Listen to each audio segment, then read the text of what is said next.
semoga insyaallah semua yang hadir dapat berkah. Tadi ngobrol-ngobrol di atas mobil tadi waktu jemput UAS sama Ustaz Kemas Ali. Ternyata alhamdulillah kalau nanti ditanya anak-anak kita ada 3 apa saja peristiwa-peristiwa besar di bulan suci Ramadan, di malam 17 Ramadan. Peristiwa besar pertama nuzulul Quran, turunnya Al-Quran. Peristiwa besar pada 17 Ramadan. Yang kedua apa? Perang Badar. Yang ketiga pernikahan Ustadz Haji Abdul Somad. Alhamdulillah. Kita doakan semoga insyaallah Ustadz Abdul Somad mendapatkan keberkahan dari Allah Subhanahu wa taala. Mudah-mudahan pasangan beliau menjadi pasangan sakinah, mawaddah, warahmah, dan semua kita insyaallah terus menanti ilmu-ilmu dari Ustadz Abdul Somad. Memang malam ini kita tidak buat pengumuman khusus untuk acara karena berbagai macam kondisi. Hari ini mudah-mudahan insyaallah dengan ketenangan, dengan kehusyuan kita semua duduk dengan tenang. Jadi yang mau live juga saya pikir mungkin dijaga tetap, jangan sampai nanti terlihat seolah-olah kita tidak mematuhi protokol kesehatan. Ada live langsung juga dari DL Media, silahkan lanjutkan. Kemudian tentu kami ucapkan terima kasih yang pertama kepada seluruh kepengurusan, jajaran kepengurusan Masjid Al-Islam Muhammad Cengho, Haji Sulaiman, Haji Abo, dan semua pengurus yang lain, Bapak Dr. Maulid Iqbal, Bapak Haji Darmono, dan semua tidak saya sebutkan satu persatu. Juga di sini ada Bapak Haji Prima Salam, anggota DPRD Provinsi Sumatera Selatan, ada Ketua HIPMI Sumatera Selatan Bapak Haji Herman Syamastari, ada Pak Okbri, saya lihat ada Uda Harnel, dan semua yang lain. Tidak saya sebutkan satu persatu. Mari sama-sama, saya pikir kalau di jadwal tadi di pengumumannya peringatan Nuzulul Quran bersama Habib Mahdi Syahab insyaallah dihadiri oleh Ustadz Abdul Somad. Jadi Ustadz Abdul Somad hadir, gak ceramah di jadwalnya. Tapi kalau jamaah mau minta UAS ceramah, saya kasihkan mikrofonnya sama UAS. Saya tanya dulu sama jamaah, kalau anak yang ceramah tiap minggu di sini jadwal masih ada di bulan Ramadan, kalau UAS cuma malam ini. Setuju UAS yang ceramah? Jadi UAS ceramah malam ini dengan permintaan jamaah kepada Ustadz Haji Abdul Somad. Mikrofon, waktu dan tempat kami berikan seluas-luasnya.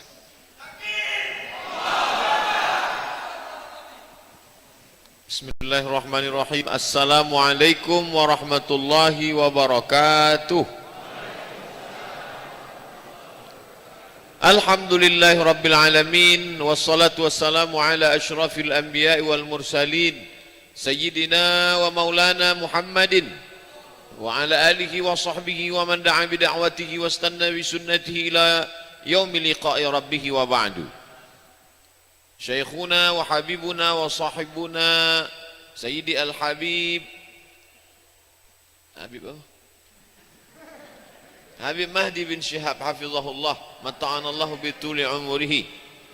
Kemudian hadir pula bersama kita Bapak anggota DPRD Provinsi Sumatera Selatan Bapak Prima Salam, kemudian Pak Darmono, kemudian Haji Abo, tokoh-tokoh masyarakat yang tak dapat saya ingat satu persatu. Insya Allah semua yang hadir dan mengikuti acara malam ini dimuliakan Allah Subhanahu wa ta'ala. Ustadz Abdul Somad, ya, ketika Nabi SAW bertahannus di Gua Hira itu yang pertama turun apa? Iqra bismi rabbikal ladzi khalaqa khalaqal insana min 'alaqin iqra wa rabbukal akram alladzi 'allama bil qalami 'allamal insana ma lam ya'lam. Lalu dia pun turun menggigil kedinginan. Setelah itu dia berselimut. Datanglah Khadijah menyelimuti beliau. Lalu kemudian turun Jibril berkata, ya ayyuhal muddatsir, hai orang yang berselimut, qum, bangun, bangkit, fa'anzir, berilah peringatan. Lalu kemudian yang mau diberi peringatan ini siapa? Turunlah ayat, wa anzir ashiratakal aqrabin, berikanlah peringatan kepada keluargamu yang dekat-dekat, paman-pamanmu, bibi-bibimu, makcik-makcikmu, sepupumu, beri mereka peringatan. Dikumpulkannya lah semua di bawah bukit Safa. Mudah-mudahan kita bisa umroh naik ke bukit Safa. Wahai penduduk Makkah, ya, seandainya ku katakan di belakang bukit yang besar ini, kalau kita tegak di atas bukit Safa menghadap ke Ka'bah, di belakang kita itu ada bukit besar tinggi namanya Jabal Abi Qubais. Yang betul Jabal Abi Qubais. Ada juga yang nulis, saya tengok Jabal Abi Kubis gitu. Kubis itu sayur. Kalau aku katakan di belakang bukit yang besar ini ada pasukan yang akan menyerang kita, apakah kalian percaya? Seluruh penduduk Makkah mengatakan, shadaqnaka, kami percaya kepada engkau. Kalau aku katakan bahwa ada musuh kita yang akan menyerang kota Makkah ini, kalian percaya? Mereka semuanya menjawab, shadaqnaka, kami percaya. Kalau aku katakan aku sudah mendapat wahyu Jibril datang membawa Al-Quran, apakah kalian percaya? Saat itulah Abu Lahab berkata, tabban laka ya Muhammad, celakalah engkau, alihadza jama'tana, apakah untuk ini kau kumpulkan kami? Ketika itu Allah pun menurunkan ayat untuk membantah ucapan Abu Lahab itu, tabbat yada abi lahabi wa tab, ma aghna anhu malu wa ma kasab, sayasla naran dhata lahab, wa imra'atuhu hammalatal hatab, fi jidha hablum mim masad. Sekarang kita urut dari awal. Tadi Ustaz Somad cerita yang pertama turun apa? Iqra. Habis itu apa? Ya ayyuhal muddatsir. Habis itu apa? Wa anzir ashiratakal aqrabin. Habis itu apa? Tabbat yada abi lahab. Dibawanya Quran. Tadi kata Ustaz pertama turun apa? Iqra. Bukanya Quran. Kok pertama di sini Al-Fatihah? Iqra malah di juz 31. Iqra kok di juz 30 Pak Ustaz? Sebetulnya Quran yang mana yang turun itu? Kenapa beda Quran Palembang dengan Quran Nabi? Memunculkan kekacauan. Maka dibantahlah oleh Sayyidina Abdullah ibnu Abbas. Sayyidina Abdullah ibnu Abbas orang yang paling paham tentang Al-Quran. Karena Nabi mendoakan dia, Allahumma faqihhu fid din, dalamkan ilmu agamanya, wa'allimhu ta'wil, ajarkan dia ta'wil, pemahaman Al-Quran yang benar. Maka Abdullah bin Abbas digelar dengan turjumanil Quran, orang yang paling mengerti menerjemahkan makna maksud daripada Al-Quran. Bukan terjemah seperti kita terjemah kata, maksudnya adalah interpretasi penafsiran Al-Quran. Makanya kalau ada orang minta, Ustaz doakan anak saya Ustaz, Allahumma faqihhu fid din wa'allimhu ta'wil. Itu doa Nabi untuk Abdullah bin Abbas. Mudah-mudahan anak kita paham macam Abdullah bin Abbas memahami Quran. Kata Abdullah bin Abbas, Al-Quran itu turunnya 2 kali. Turun dari Lauhil Mahfuz. Al-Quran di mana? Fi Lauhim Mahfuz. Di Lauhil Mahfuz susunannya seperti ini. Di Lauhil Mahfuz susunannya macam ini. Al-Fatihah, Al-Baqarah, Ali Imran, An-Nisa, Al-Maidah sampai An-Nas. Begini susunannya. Turun dari Lauhil Mahfuz ke Baitul Izzah, stasiun transmisi. Gimana menjelaskan stasiun transmisi? Televisinya di Jakarta, TV-nya di rumah kita. Itu tidak langsung dari Jakarta ke rumah kita. Ada tiang, namanya tiang transmisi. yang mentransfer. Jadi Al-Quran di Lauhil Mahfuz itu susunannya macam ini. Turun dari Lauhil Mahfuz ke stasiun transmisi namanya Baitul Izzah. Letaknya di mana? As-sama'ud dunya. Sama dunia. Sama langit, dunia, dunia. Apa yang dimaksud dengan langit dunia itu? Langit kalau ditengok dari dunia nampak. Itulah dia langit dunia. Maka disebut dengan langit dunia, langit yang bisa ditengok dari dunia. Memangnya ada langit yang tak bisa ditengok dari dunia? Ada. Pernah rupanya mata kita melihat planet Merkurius, Neptunus, Pluto, Mars. Mana nengok? Berarti ada di sana yang tak bisa ditengok oleh mata kita. Maka ada stasiun namanya Baitul Izzah, sama dunia. Dari stasiun ini turun ke Nabi Muhammad SAW 22 tahun, 2 bulan, 22 hari yang susunannya sesuai dengan keadaan situasi dan kondisi. Itulah yang turun Iqra dulu. Habis turun Iqra baru turun wa anzir ashiratakal aqrabin. Ya ayyuhal muddathir wa anzir ashiratakal aqrabin. Datang mereka jamaah bertanya, yas'alunaka 'anil khamri wal maisir. Mereka bertanya kepadamu tentang khamar dan judi. Turun ayat tentang khamar dan judi. Yas'alunaka 'anil ahillah. Mereka bertanya kepadamu tentang anak bulan sabit. Turun ayat tentang bulan sabit. Yas'alunaka 'anir ruh. Mereka bertanya kepadamu tentang roh. Turun ayat tentang roh. Itulah yang turun secara acak dari mulai Al-Fatihah sampai ke An-Nas selama 22 tahun, 2 bulan, 22 hari. Bagaimana bisa dipahami tentang proses turunnya Al-Quran? Dari Lauhil Mahfuz, letaknya di Lauhil Mahfuz susunannya seperti ini. Berhenti di stasiun transmisi namanya Baitul Izzah masih seperti ini. Turun kepada Nabi Muhammad SAW, itulah turunnya berdasarkan situasi, kondisi dan keadaan. Menjawab pertanyaan, membantah perbuatan orang kafir musyrik. Selama 22 tahun, 2 bulan, 22 hari, Nabi Muhammad SAW meninggal.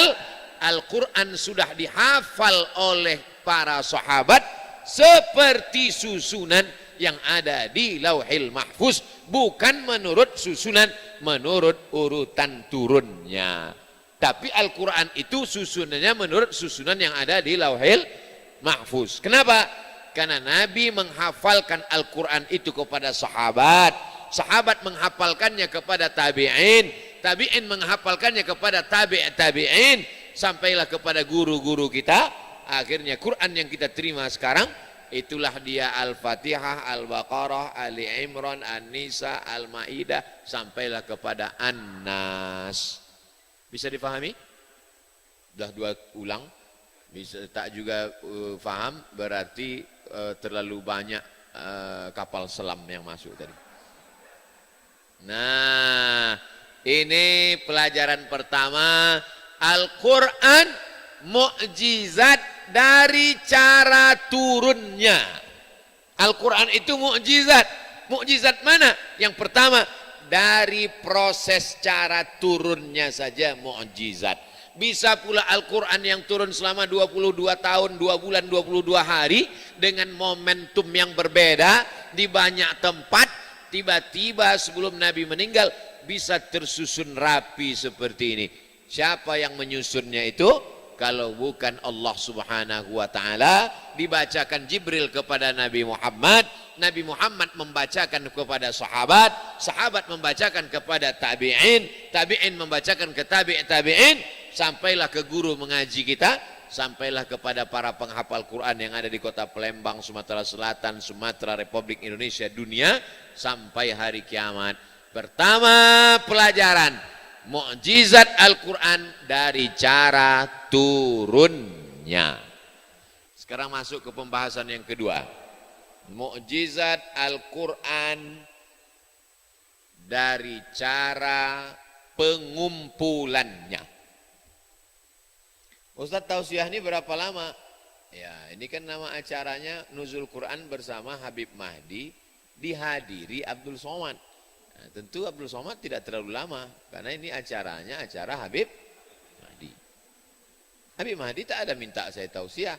Cuma Habib Mahdi tadi nanya, setuju enggak Ustaz Abdul Somad ngasih beberapa kata sambutan? Setuju kata jamaah. Nah, inilah maka saya bicara. Nabi Muhammad SAW itu tidak bisa membaca. Yang mengatakan demikian bukan pakar, tapi Allah Ta'ala. Huwallazi ba'asa fil ummina rasulah. Dia yang mengirim kepada orang yang buta huruf itu seorang rasul. Minhum. Rasulan minhum. Dia juga buta huruf. Tak bisa menulis dan membaca. Jadi nanti kalau ada orang membantah Nabi Muhammad itu bisa menulis dan membaca, berarti orang ini membantah Al-Quran. Walladzi ba'atsa fil ummina rasulan minhum. Dia juga sama macam masyarakat itu, tak bisa menulis dan membaca. Jadi kalau memang Nabi tak bisa menulis dan membaca, mengapa turun ayat membaca? Apa yang mau dibaca? Membaca itu tidak selamanya membaca begini. Membaca. Bacaan syahadat. Kan membaca. Bukan itu selamanya. Misalnya saya mau suruh orang. Sini nak, sebentar. Ya. Coba baca Al-Fatihah. Bismillahirrahmanirrahim. Alhamdulillahi Rabbil Alamin. Ar-Rahmanirrahim. Anak ini tak ada menengok Quran. Maka yang dimaksud dengan membaca di situ adalah qiraah, mengucapkan di mulut. Mulut bergerak membaca tanpa melihat teks, namanya qiraah. Maka disebut dengan iqra. Mulut tidak bergerak, mata melihat tulisan, namanya mutalaah. Mata melihat tulisan, mulut tak membaca, namanya mutalaah. Sekarang saya tanya, kita membaca Quran itu qiraatul Quran atau mutalaatul Quran? Saya tanya sekali lagi, kita sekarang membaca Quran itu qiraatul Quran atau mutalaatul Quran? Kalau ada orang qiraatul Quran, walaupun dia tak membaca, itulah imam-imam tarawih, tidak melihat teks tapi dia membaca. Bismillahirrahmanirrahim. Ya ayyuhalladzina amanu kutiba alaikumus siyamu kama kutiba alal ladzina min qablikum la'allakum tattaqun. Tapi kalau ada orang baca Quran,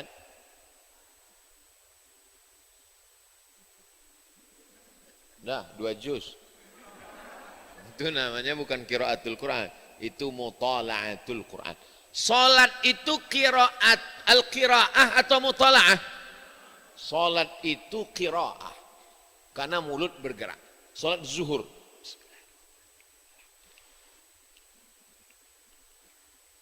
mulut bergerak. Siapa sahabat yang meriwayatkannya? Khabbab ibnul Arth. Khabbab tak jumpa dengan Nabi. Khabbab berjumpa dengan Nabi, menengok Nabi, salat dengan Nabi, salat di Masjid Nabawi, ditengoknya Nabi salat. Sedangkan tabi'in tak jumpa dengan Nabi. Tabi'in bertanya kepada Khabbab, ya Khabbab, ya, kau pernah sholat sama Nabi? Pernah, kata Khabbab. Nabi itu kalau sholat mulutnya bergerak apa tidak bergerak? Kata Khabbab, Nabi itu kalau sholat mulutnya bergerak. Dari mana kau tahu? Bittirabil hiyati, ku tengok jenggotnya bergerak. Qiraah, bukan mutalaah. Begitu Syekh Hasan As-Saqqaf dalam kitab Sifat Sholat Nabi. Jadi yang selama ini sholatnya mutalaah, Allahu Akbar, Allahu Akbar, robahlah bahwa sholat itu adalah qiraah, bukan mutalaah. Al-Quran yang kedua, mukjizat dari cara pengumpulannya. Dikirimlah pasukan untuk memerangi nabi palsu namanya Musailamah Al-Kadzab. Nama negerinya Yamamah.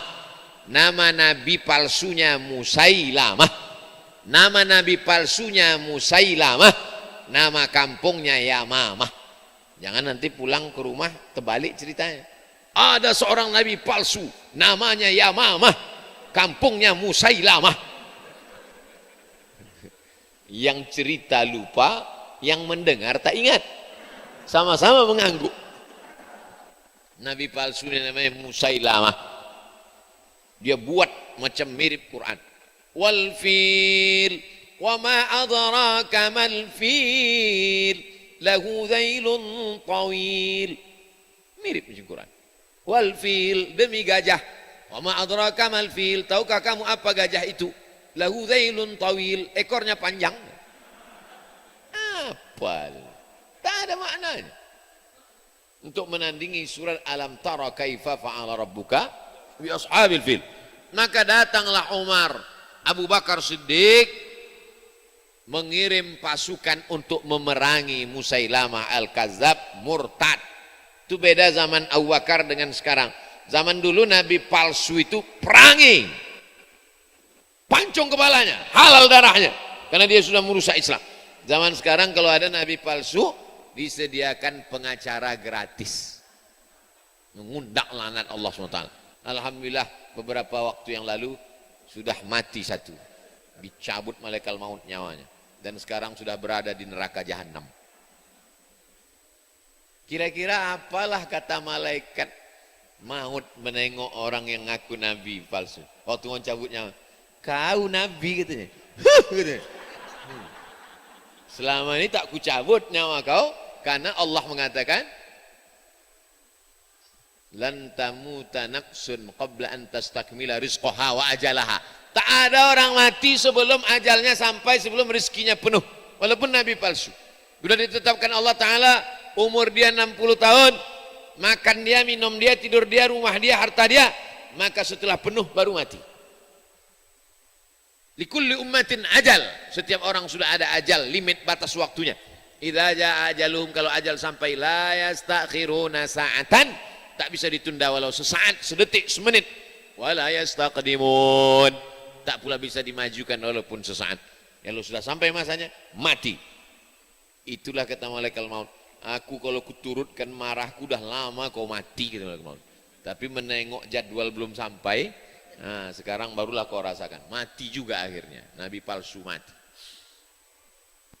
Lalu kemudian datanglah pasukan Abu Bakar menyerang Musailamah Al-Kadzab. Rupanya Musailamah ini punya pasukan, punya tentara-tentara, pengawal-pengawal.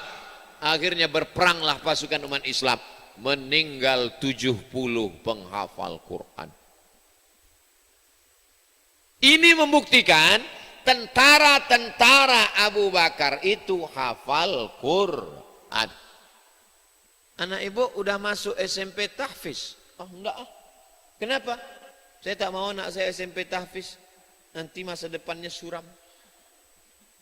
Ini tak baca sejarah. Jadi kalau anak kita sekarang SMP tahfiz, nanti dia masuk angkatan darat, angkatan laut, angkatan udara, polisi, dia akan menjadi tentara penghafal Quran. Dia akan membela agama Allah. Kalau dilecehkan agama Allah, tak ragu dia membela agama Allah. Itulah maka anak-anak kita ini masukkan ke sekolah tahfiz Quran. Dia akan jadi dokter spesialis, dia akan jadi polisi, dia akan jadi kepala dinas, kepala badan, kepala kantor, dia akan menjadi angkatan laut yang masuk ke dalam membawa kapal selam sekaligus menelan kapal selam, karena dia orang Palembang. Nah, jadi 70 penghafal Quran meninggal, maka datanglah Abu Bakar Siddiq bersama Umar bin Khattab melihat fenomena ini. Al-Quran belum ada lagi dibukukan 30 juz seperti Quran Syamil sumbangan Permata Bank Syariah ini. Segera pindahkan tabungan ke bank syariah. Belum ada. Al-Quran tertulis di pelepah korma, di tulang onta, di batu yang ceper lepes. Tertulis itu. Maka lalu kemudian Umar ibn Khattab mengatakan, Abu Bakar, aku khawatir kalau 70 penghafal Quran hilang, nanti Qurannya akan hilang. Gimana ini Abu Bakar? Kata Abu Bakar, aku tidak berani membukukan Quran. Kenapa? Karena Nabi tak pernah menyuruh. Nabi tak ada membuat. Kalau tak disuruh dan tak dibuat Nabi bid'ah. Berarti membuat Quran ini adalah bid'ah. Ini Quran bid'ah ini. Berapa kali bid'ah ini? Membukukan Quran, membuat ukir-ukirannya, menulis lagi. Bank syariah. Ini Quran bid'ah kok bisa masuk ke masjid? Itulah hebatnya Imam Syafi'i. Kalau tak ada pembagian bid'ah menurut Imam Syafi'i, semua bid'ah dhalalah. Berarti Quran ini pun bid'ah dhalalah. Tapi begitu Imam Syafi'i membagi bid'ah berdasarkan solat tarawih bid'ah. Apa kata Umar? Ni'matil bid'atu hadhi. Sebaik-baik bid'ah adalah ini. Kalau ada bid'ah baik, berarti ada bid'ah tak baik. Maka bid'ah yang baik itu disebut dengan bid'ah hasanah. Atau bid'ah mustahsanah. Atau bid'atu huda. Hebat cerdas Imam Syafi'i. Kalau tak dibagi oleh Imam Syafi'i, semua bid'ah dhalalah, maka sahabat pun masuk neraka karena sudah melakukan perbuatan-perbuatan bid'ah yang tak dilakukan dan tak disuruh oleh Nabi Muhammad SAW. Salah satunya adalah membukukan Al-Quran. Akhirnya Abu Bakar setuju, melihat pertimbangan, menimbang, memikirkan, memutuskan. Karena para penghafal sudah banyak meninggal dunia, maka Al-Quran kalau gitu kita bukukan. Datanglah Abu Bakar dan Umar menuju seorang bernama Ubay bin Ka'ab. Ubay, ya, kau anak muda yang hafalan Quranmu banyak, kau anak muda yang cerdas, kami ingin mengangkat kau jadi panitia yang mengumpulkan tulisan Al-Quran. Kata Ubay bin Ka'ab, aku tak mau. Kenapa? Aku takut melakukan perbuatan bid'ah karena tak pernah dibuat dan tak pernah disuruh. Akhirnya Abu Bakar dan Umar meyakinkan Ubay, kalau tak kau susun ini, penghafal Quran sudah meninggal. Zaman generasi setelah ini banyak tak hafal Quran, Quran akan hilang. Dilembutkan Allah Ta'ala hati Ubay bin Ka'ab. Akhirnya dia angkat sekretarisnya, namanya Zaid bin Thabit. Ubay bin Ka'ab, Zaid bin Thabit. Disusunlah yang ada di pelepah korma, di tulang onta, di batu-batu. Akhirnya ditulislah satu tulisan. Tulisan itu namanya mushaf. Maka ini namanya mushaf Al-Quran. Mushaf yang ada di lemari-lemari itu mushaf. Yang di dalam kotak kaca itu Pak Ustadz, itu kotak infak, bukan kotak Quran. Mushaf Al-Quran. Tapi bukan berarti Ubay bin Ka'ab menyusunnya, karena Quran sudah ada lebih dulu hafalan, baru tulisan. Sekarang terbalik, Quran tulisannya ada, orangnya tak pandai membaca. Kalau dulu tak begitu, Qurannya sudah ada duluan, baru tulisannya datang belakangan. Apa bahayanya kalau tulisannya duluan baru Qurannya ada? Ada orang baru masuk Islam, belum ada Quran di kepalanya, dia beli Quran, habis itu dia buka. Setelah dia buka, dia baru Iqra 1. Nah, disuruh baca, coba baca, dibacanya alama. Kan alama tulisannya. Alama. Kenapa? Karena lebih dulu tulisan baru bacaan. Kalau Nabi dengan sahabat bukan begitu. Lebih dulu bacaannya ada, baru tulisan. Maka kalau lebih dulu tulisan, kacau membaca alama. Tapi kalau dulu bacaan, dia udah tahu cara bacanya. Alif Lam Mim. Karena Al-Quran itu bukan tulisan yang turun. Jadi jangan bayangkan nuzul Quran, malam nuzul Quran. Pas malam tuh turunlah Quran itu. Oh, dari langit turun. Al-Quran itu turun dari Jibril ke Nabi Muhammad SAW. Suara. La tuharrik bihi lisanaka lita'jala bih. Ketika aku membacakan Quran dengan suara kepadamu ya Muhammad SAW, jangan sampai kau ikut membacanya cepat-cepat. Waktu Jibril membacakan, Nabi Muhammad mengikuti bacaan itu cepat, takut lupa. Inna alaina jam'ahu wa qur'anah. Kami yang mengumpulkannya, kami yang membacakannya. Summa inna alaina bayanah. Kami yang akan menjelaskannya. Al-Quran mukjizat cara pengumpulannya. Akhirnya dikumpulkanlah dari yang ada ditulis. Kenapa tidak di kertas Pak Ustadz? Karena yang punya kertas waktu itu baru peradaban tua Mesir. Ada pohon yang tumbuh di tepi sungai Nil, namanya pohon bardi. Dipotong, disusun melintang, disusun membujur, melintang, membujur, melintang, membujur, dipres pakai tanah liat, dijemur. Itulah kertas tertua di dunia, namanya kertas papirus. Kalau nanti pergi ke Mesir, panjang umur, sehat badan, pergi umroh, balik, mampir ke Mesir, cari kertas papirus. Kertas tua, dijual sampai sekarang masih ada, untuk souvenir-souvenir bagi orang yang datang ke Mesir. Peradaban tua di Mesir, orang Makkah tak ada kertas. Di Makkah menulisnya di pelepah korma, di tulang onta, di batu. Akhirnya ditulis, itulah jadi mushaf Al-Quran. Tapi belum ada titiknya, belum ada komanya, belum ada tanda bacanya. Quran waktu itu hanya sebagai sekunder, primernya bacaannya hafalan. Lebih dulu hafal baru tengok tulisan, sedangkan kita sekarang lebih dulu tengok tulisan baru hafal. Itulah beda orang dulu dengan orang sekarang. Pertama, mukjizat cara turunnya. Kedua, mukjizat cara pengumpulannya. Ketiga, mukjizat isinya. Isinya mukjizat. Di dalam Al-Quran ini diceritakan bahwa manusia itu diciptakan dari nutfah. Dari nutfah berubah menjadi alaqah. Dari alaqah berubah menjadi mudghah. Nutfah cairan, alaqah darah yang menempel di dinding rahim, mudghah segumpal daging. Setelah itu summa ansha'nahu khalqan akhar fakasawnal 'idhama lahma, tulang, air, darah, daging, tulang, tulang dibalut dengan daging. Summa ansha'nahu khalqan akhar, lalu kami ciptakan makhluk yang baru. Makhluk baru itu maksudnya apa? Tulang, darah, daging, air, darah, daging, tulang. Sekarang disatukan menjadi makhluk yang baru dengan bentuk yang baru. Khalqan akhar. Fatabarakallahu ahsanul khaliqin. Maha suci Allah, sebaik-baik pencipta makhluk. Ini baru ditemukan 200 tahun belakangan. Abad 18, abad 19, abad 20. Bahwa manusia diciptakan dari air berubah menjadi darah, darah menempel di dinding rahim menjadi daging, daging menjadi tulang, tulang menjadi makhluk yang sempurna. Baru belakangan. Kalau tak percaya tanya sama SPOG yang ada di Palembang. SPOG, spesialis obgyn.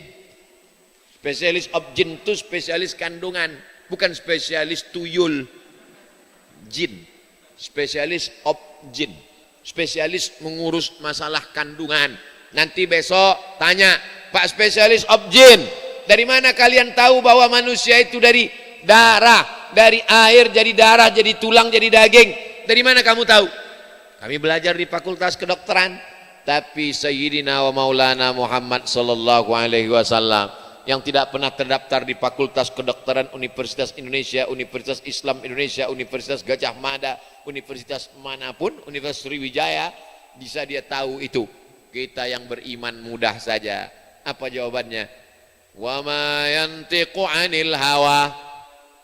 Dia bicara bukan mengikut hawa nafsunya. In huwa illa wahyun yuha. Wahyu dari Allah Subhanahu wa taala. Siapa yang mengajarkan dia? 'Allamahu syadidul quwa. Diajarkan oleh yang kuat. Kuat itu maksudnya Jibril alaihissalam. Kuat tenaganya, kuat fisiknya, kuat jiwanya. Dibawanya wahyu itu kepada Nabi Muhammad sallallahu alaihi wasallam. Mukjizat yang pertama, mukjizat cara turunnya. Mukjizat yang kedua, mukjizat cara pengumpulannya. Mukjizat yang ketiga, mukjizat isi kandungannya. Di antara mukjizat, mukjizat itu artinya apa Pak Ustaz? Melemahkan. Ajiza, lemah. Mukjizat melemahkan. Melemahkan argumentasi musuh. Kalau udah datang mukjizat, tumbang musuh. Orang-orang yang menuduh Al-Quran ini datang dari pikiran Muhammad. Al-Quran ini adalah copy paste dari peradaban lama. Maka begitu datang, mana peradaban di dunia yang mengatakan manusia dari air berubah menjadi darah, berubah menjadi daging, berubah menjadi tulang, berubah menjadi makhluk? Tak ada. Ada di Pekanbaru dokter spesialis, prakteknya di dekat airport Simpang 3. Dia seminar internasional, jumpa sama spesialis objin dari Amerika. Selesai seminar ditanyanya spesialis objin nih, Pak, spesialis objin Amerika, ya, dalam kitab suci kami Al-Quran, saya seorang muslim, ada diceritakan bahwa manusia itu diciptakan dari air, berubah menjadi darah, berubah menjadi daging, berubah menjadi tulang, tulang dibalut daging jadi manusia. Kitab suci kamu itu udah lama, 1400 tahun yang lalu. Sedangkan ini baru ditemukan 200 tahun belakangan. Apa pendapat Anda, Profesor Objin Amerika? Kata dia, mungkin Nabi kalian itu udah punya mikroskop. Dia tidak percaya kepada malaikat. Dia orang rasionalis. Mudah-mudahan Allah berikan hidayah. Tapi kalau dia mau berpikir, kalau mau dipakainya akalnya dan hatinya sedikit saja, makanya dokter-dokter itu banyak. Yang paling takut kepada Allah itu dokter. Karena dia yang kenal sama COVID itu. Dia yang kenal dengan penyakit itu. Dia yang tahu betul dengan kesehatan manusia itu. Dan dia yang paling sering menengok orang sakaratul maut. Makanya kalau ada dokter paling takut kepada Allah, memang sewajarnya. Tapi kalau ada dokter tak takut pada Allah, itu nerakanya 2 kali lipat. Karena Allah sudah berikan dia pengetahuan yang sempurna, melihat gejala, melihat efek, melihat apa yang terjadi kepada manusia. Lalu kemudian mukjizat-mukjizat ini macam-macam, ada bidang medis contohnya ini. Wa arsalna riyaha lawaqih, kami kirimkan angin untuk proses pembuahan. Arsalna riyah, kami kirimkan riyah, riyah artinya angin. Lawaqih, untuk membuahi bunga betina, dibuahi oleh bunga jantan melalui dikirimkan pengiriman angin. Ini pokok kurma, ini pokok kurma. Kurma ini ada kurma jantan, ada kurma betina. Makanya sekarang banyak prosesnya pengawinan kurma ini dibantu. Diambil bunga jantan, dipukulkan, disiramkan ke bunga betina. Karena tak ada angin kencang. Kalau di gurun pasir, di Makkah, di Madinah, angin kencang. Ditanam satu pohon kurma jantan, lalu kemudian berhembus angin, maka dibantu juga kadang, dibantu. Salah satu sebab hadis tentang antum a'lamu bi umuri dunyakum itu adalah tentang proses pembuahan. Begitu juga dengan buah naga. Orang yang nanam buah naga, nanti malam jam sekian kembang di bunga jantan, ditampung pakai piring, besok pagi disiramkan ke bunga betina. Al-Quran sudah bercerita tentang pembuahan, proses perkawinan. Jadi dulu di Masjid Agung Pekanbaru, keliling itu ada pohon kurma sampai 20 batang, tapi tak ada yang berbuah. Lalu kemudian datanglah satu pakar kurma dari Thailand, namanya Mr. Kolak. Mr. Kolak, bukan kolak yang untuk buka puasa itu. Mr. Kolak ini pakar, 16 tahun dia meneliti kurma. Lalu dia tengok-tengok kurma, oh kurma kalian ini tak berbuah, sebabnya satu. Kenapa? Jantan semua. Kurma LGBT. Kata dia kurma jantan ini potong aja, ganti sama kurma betina, jantan cukup 1 batang, yang lain betina semua.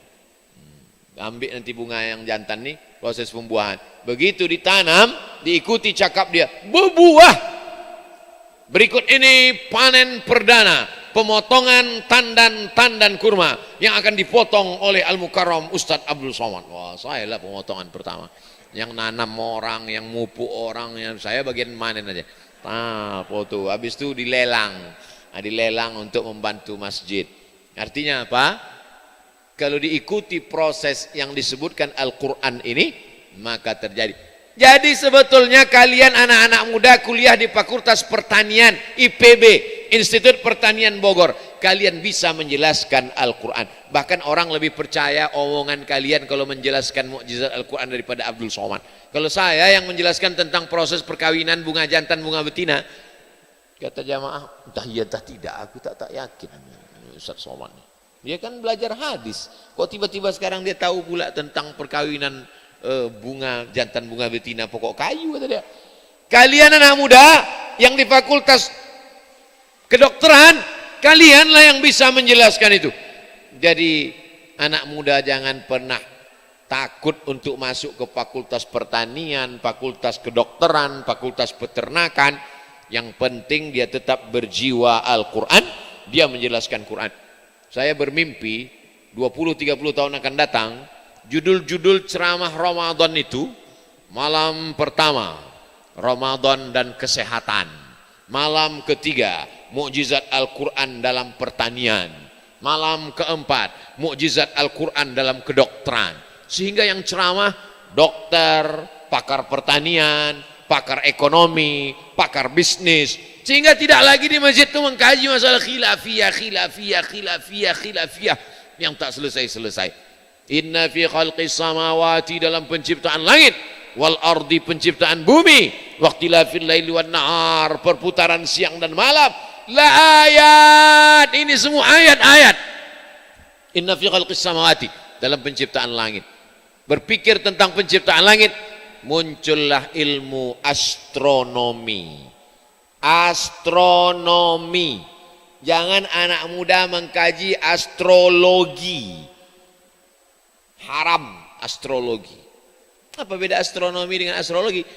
Mengkaji tentang masalah planet, berapa ketebalan ozon, mengapa sekarang dunia ini panas, global warming, ternyata lapisan ozon itu bocor.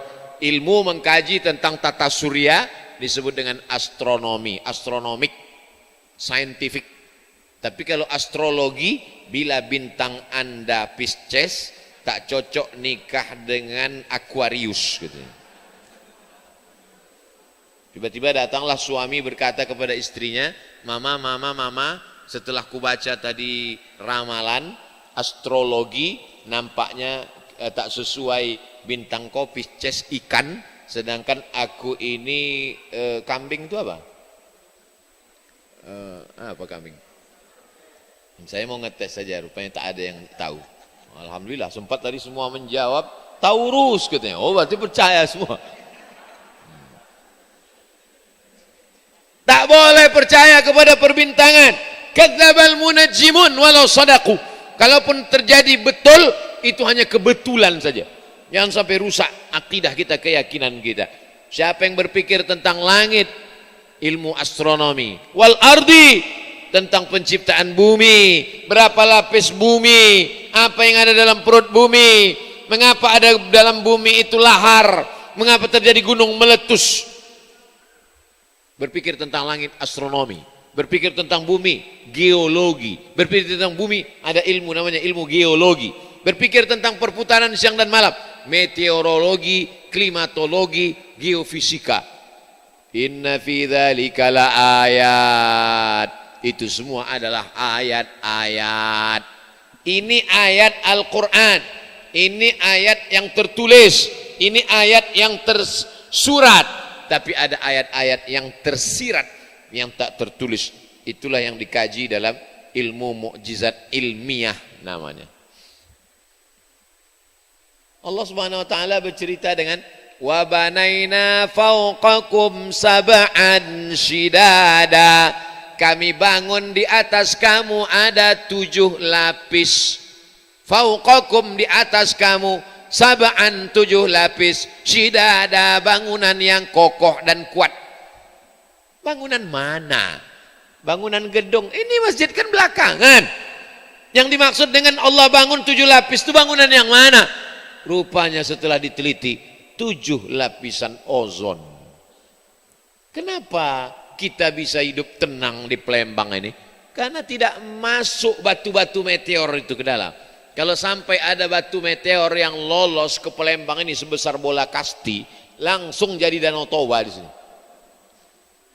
Habis mati kita.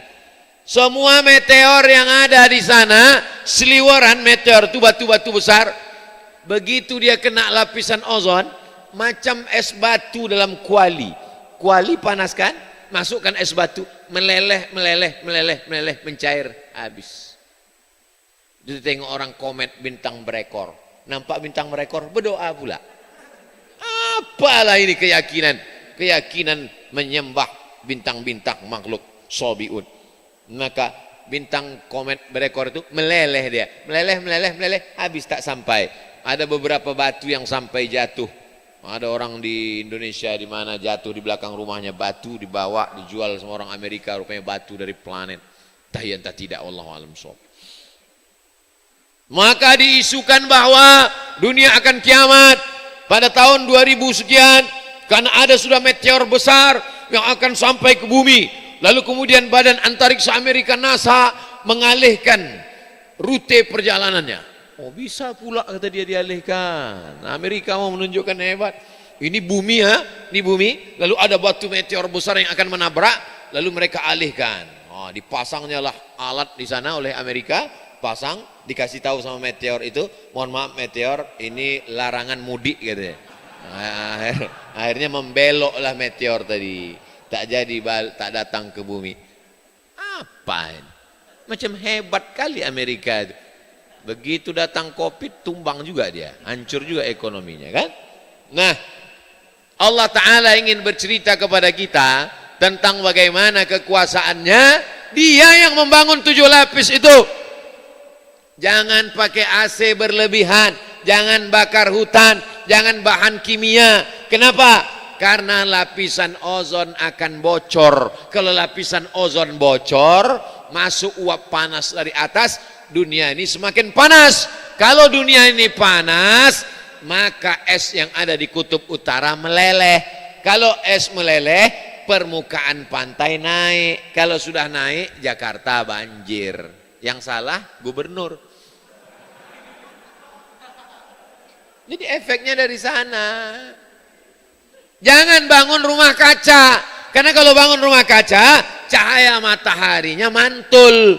Kalau memantul, lapisan ozonnya menipis. Kalau menipis, maka dunia makin panas. Kalau dunia panas, namanya global warming. Warm, hangat.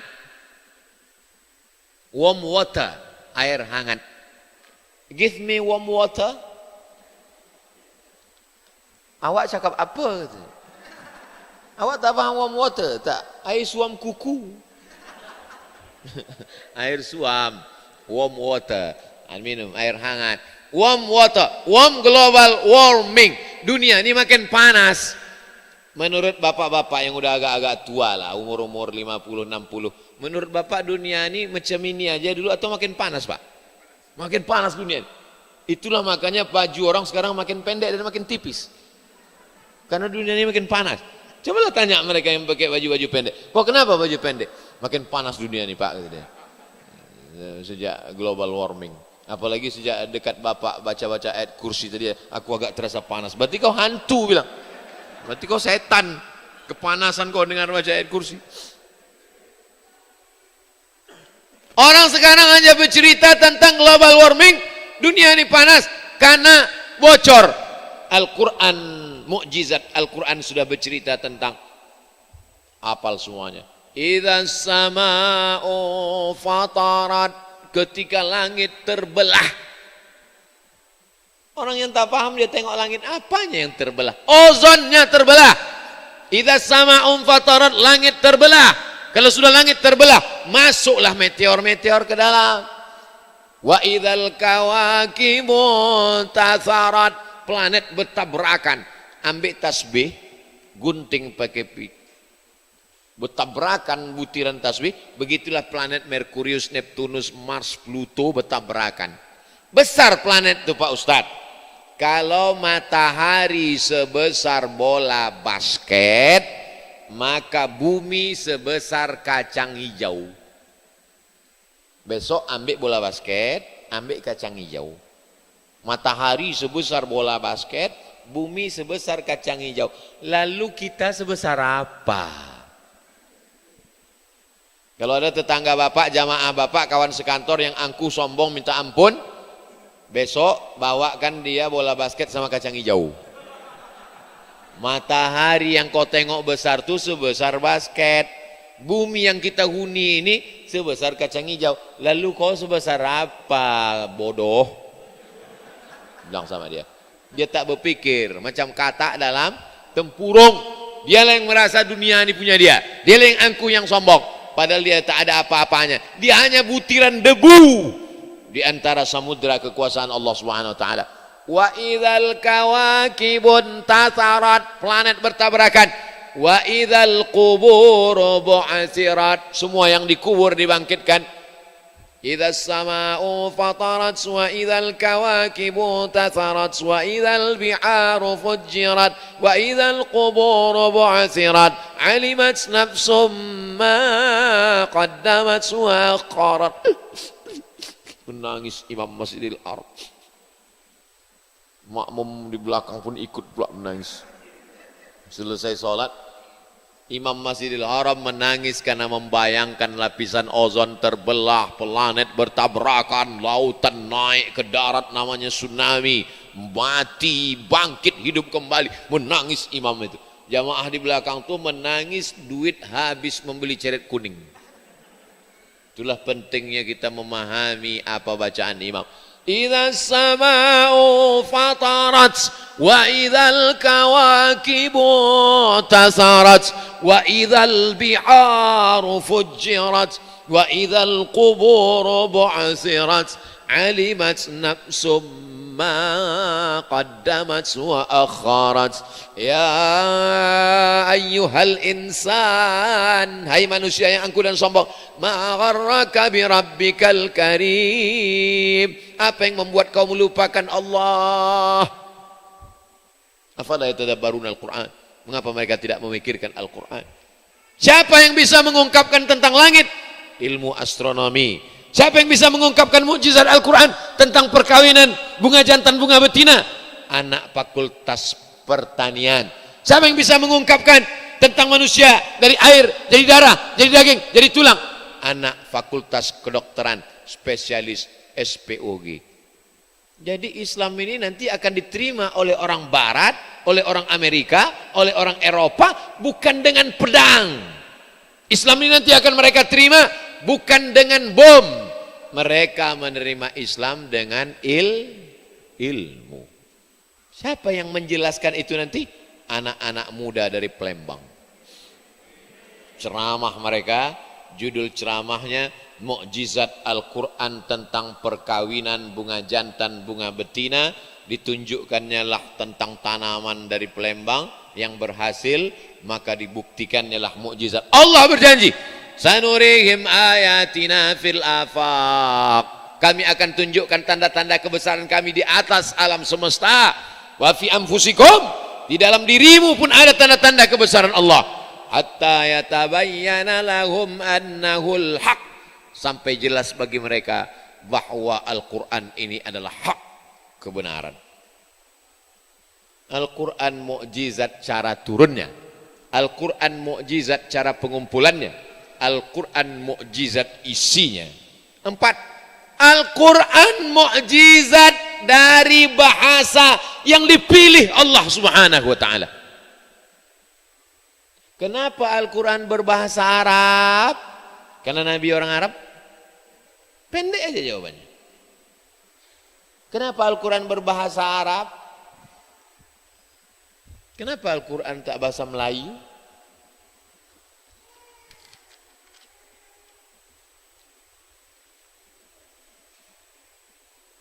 Alif A, B, B, Ta, T, Sa, tak ada. Begitu sampai Sa, dibuatnya huruf S titik atas. Menunjukkan tidak ada huruf Sa dalam abjad Inggris. Ada Pak Ustaz? Health. Health. Health, kesehatan. PKTH. WHO. World Health Organization. Perth, nama kota di Australia. Perth. PKTH. Jim, J. H, H. Tapi dia tak bisa membedakan H besar sama H kecil. Dalam bahasa Indonesia, ada H besar H kecil. Berapa hari kau di Ustadz Abdul Somad sudah berapa hari di sini? Mana ada? Dia tak bisa membedakan habis salah kecil. Habis ha, kho. Ketika masuk kho, tak ada. Dia buat dua di situ. KH. Sangka orang Kiai Haji. Dal. Ketika dal dimasukkannya ada. Dal, D. Oke. Tapi ketika masuk zal, tak ada. Za. Dibuatnya di sini Z titik atas. Tidak ada huruf itu. Maka dibuat huruf baru.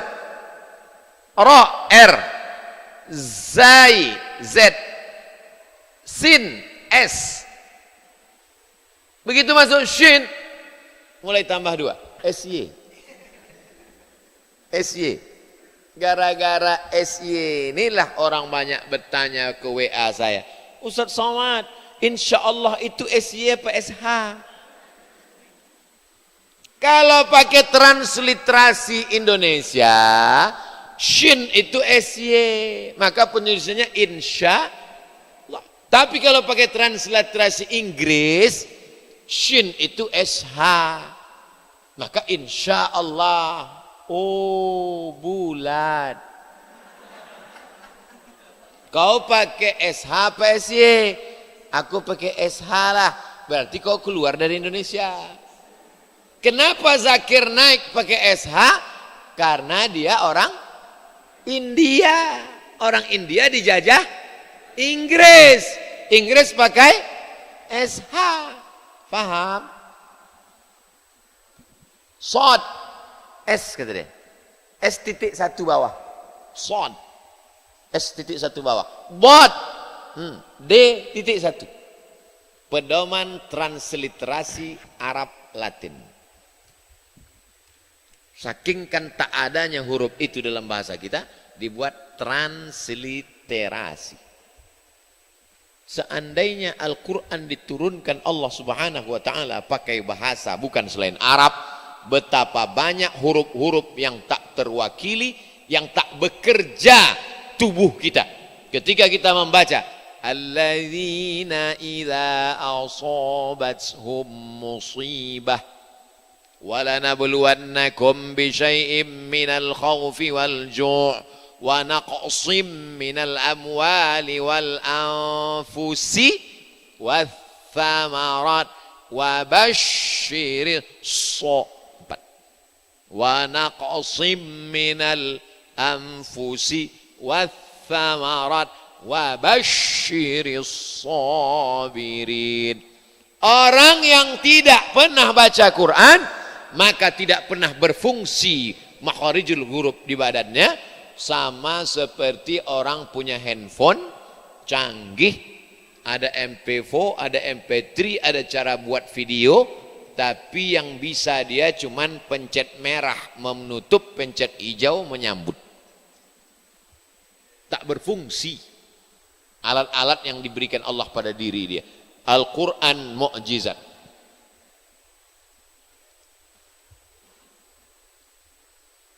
Ada vokal panjang. Vokal panjang. Qala. Kalau qala kata dia A kasih garis atas satu. Qila. I kasih garis atas satu. Yaqulu. U kasih garis atas satu. Itu tak ada dalam bahasa lain. Bahasa Inggris pun tak ada. What are you doing? Tak ada. Itu hanya ada dalam bahasa Arab. Mator. Mator. Tapi beda kalau ada vokal. Motor. Motor hujan. Motor airport. Makan dengan makan sama. Beda lah Pak Ustadz. Kalau panjang itu udah lapar kali. Nah, itu lain. Begitulah Allah Subhanahu wa taala menurunkan. Jadi nanti kalau ada orang bertanya, kenapalah bahasa Arab yang dipilih Allah Subhanahu wa taala? Bahasa inilah yang paling lengkap makharijul hurufnya. Cari dalam bahasa Perancis, bahasa Inggris, bahasa Itali, bahasa Spanyol, bahasa Jerman, bahasa Mandarin, huruf bod, huruf a, huruf po, huruf wa, huruf za, huruf tha. Kasih saya bahasa Indonesia yang pakai huruf tha. Saya suka sama situ. Tak ada huruf. Itu hurufnya. Sekarang perubahan katanya. Makan. Makan, makan cuan. Kalau menunjukkan sudah makan, sudah makan. Kalau belum makan, mau makan, sedang makan. Makannya tak berubah. Dalam bahasa Inggris berubah 4. Eat, eaten, eat it, eating. Eat, makan. Eating, sedang makan. He is eating. We are eating. You are eating. He is eating. I'm eating. Sedang makan. Eated, eaten. Hanya 4. Tapi dalam bahasa Arab, akala, akala, akalu, akalan, akala, akal, akal, ta, akal, tuma, akal, tum, akal, ti, akal, tuma, akal, tuna, akal, tu, akal, nah. Itu maka piringnya besar. Karena banyak perubahan katanya. Anehnya, saya sudah perhatikan beberapa bahasa kita di Nusantara. Mau bahasa Melayu, mau bahasa Jawa, mau bahasa Batak. Tidak berubah katanya. Makan, makan, belum makan, akan makan, sudah makan, mau makan. Pindah ke bahasa Jawa, makan, urung mangan, Arab mangan, wis mangan, sedang mangan. Tidak berat terjadi perubahan. Tapi dalam bahasa Arab ada fi'il madhi, past tense. Ada fi'il mudhari, present and future. Ada yang mau akan datang, sa. Ada yang akan datang masih lama, saufa. Saufa ta'lamun. Summa kalla saufa ta'lamun. Taswif, akan datang tapi masih lama, nanti pada hari kiamat. Itu hanya ada dalam bahasa Arab. Belum lagi balaghahnya, belum lagi mantik bayannya, belum lagi badi'nya. Maka luar biasa Allah memilih itu. Maka dulu di pondok pesantren banyak sekali pelajaran-pelajaran itu untuk memahami Al-Quran. Al-Quran mukjizat cara turunnya, Al-Quran mukjizat cara pengumpulannya, Al-Quran mukjizat isinya, Al-Quran mukjizat bahasa yang dipilih untuk membacakannya. Terakhir poin yang kelima, Al-Quran mukjizat cara menjaganya. Inna nahnu nazzalna dzikra wa inna lahu lahafizun. 5 taukid diberikan Allah Ta'ala. Inna nahnu nazzalna dzikra wa inna lahu lahafizun. 1 ayat 5 penekanan. Kami menjaganya. Uzbekistan, Kazakhstan, Kirgistan, Turkmenistan, Afghanistan. Tan itu artinya tanah.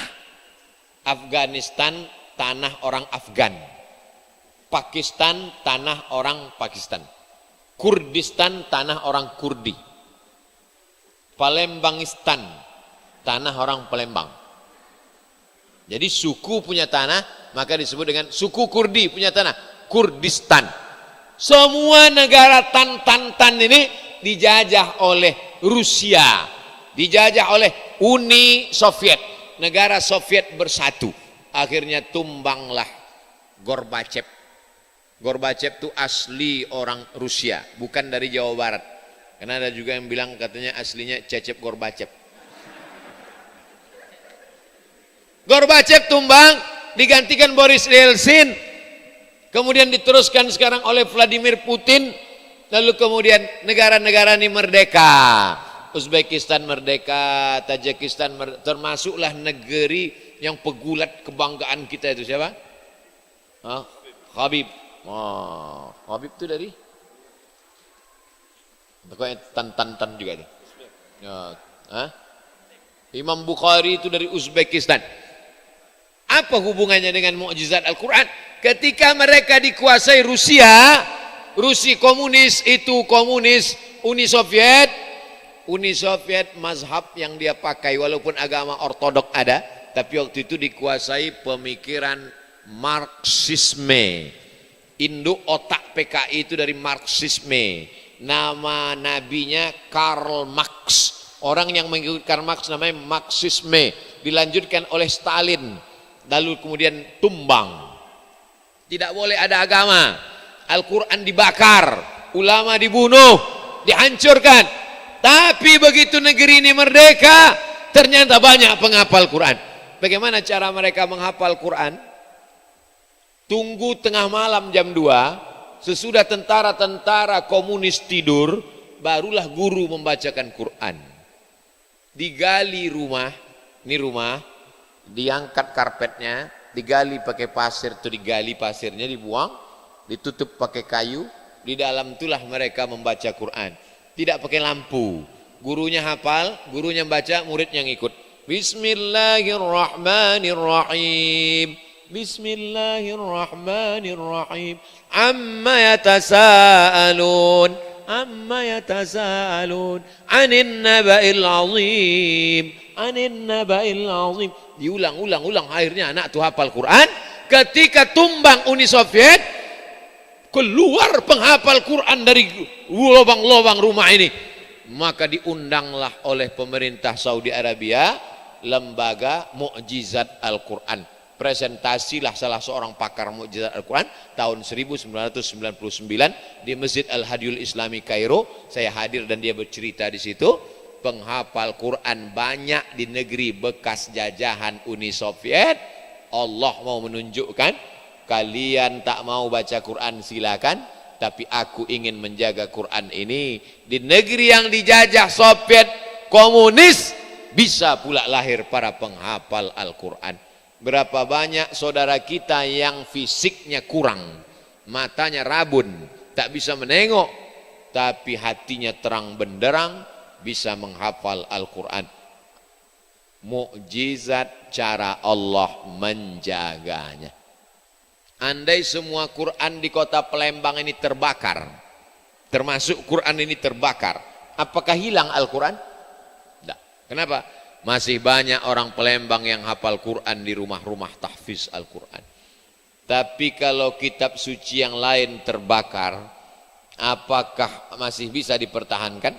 Saya tak tahu. Jawablah sendiri. Nanti saya jawab, saya bisa dipolisikan.